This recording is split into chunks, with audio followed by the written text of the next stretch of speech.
और रेशमा खुश हो जाती हैं। लेकिन सविता सोचती है, अगर इन दोनों बहनों की शादी हो गई तो घर और बाहर का काम कौन करेगा? मनीषा तो एक नंबर की कामचोर है, उससे तो किसी बात की उम्मीद लगाना ही बेकार है। मुझे इस शादी को रोकना होगा। अगले दिन सभी लड़के वालों के स्वागत की तैयारी करने में लगे होते हैं। तभी मयंक अपनी बहनों से आकर कहता है, तैयार हो गई तुम दोनों?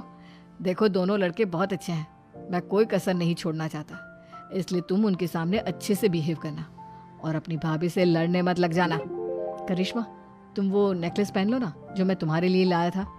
भैया मैं बहुत देर से वो नेकलेस ढूंढ रही हूँ, लेकिन मुझे मिल ही नहीं रहा।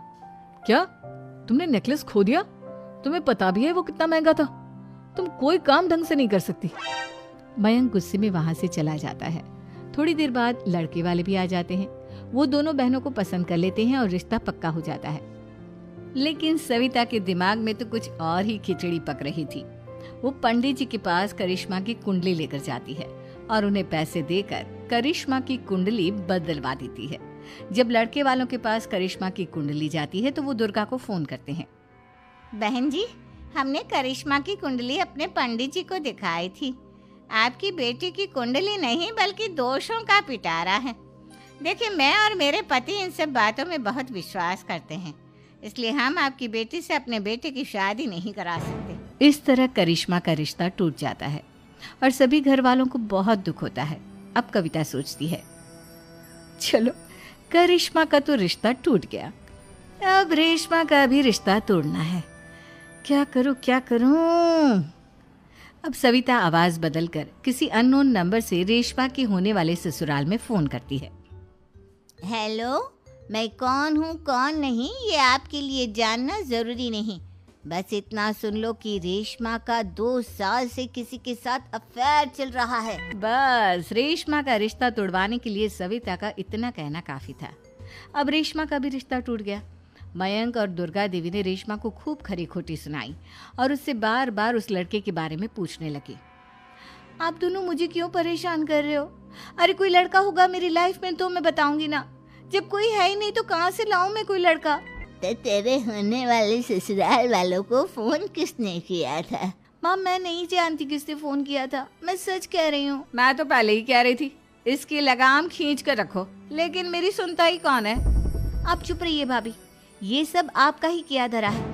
अब तीनों बहनों को विश्वास हो जाता है कि ये सब उनकी भाभी ही कर रही है। तीनों बहनें अपनी भाभी को सबक सिखाने के लिए एक वकील कर लेती है और घर में हिस्सा मांगना। देखो भैया, माँ बाप की जायदाद में जितना बेटों का हक होता है उतना ही बेटियों का, इसलिए इस घर के 4 हिस्से होंगे और हमें अपना हिस्सा चाहिए।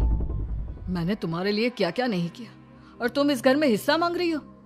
भैया, आप और माँ हम बहनों की कोई बात नहीं सुनते हो और भाभी हमारी शादी नहीं होने देगी क्योंकि उन्हें लगता है कि आप हमारी शादी में ज्यादा पैसा लगाओगे और उन्हें हम जैसी फ्री की नौकरानी कहाँ मिलेगी।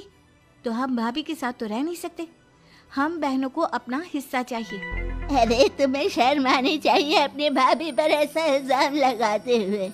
वो तुम्हारे बारे में कितना सोचती है। हाँ माँ, भाभी हमारे बारे में बहुत सोचती है, दिन रात बस यही सोचती रहती है कि किस तरह से अपनी तीनों ननदों को परेशान करूं और कभी मुझे पढ़ने भी नहीं देती। दोनों बहनों का रिश्ता भी तो इन्होंने ही तोड़वाया है और रात में हमारे कमरे में आकर हमारी चीजें भी चुराती हैं। इसी तरह सविता की तीनों ननदें अपनी बात पर अड़ी रही। अब कोर्ट में तारीख भी शुरू हो गई।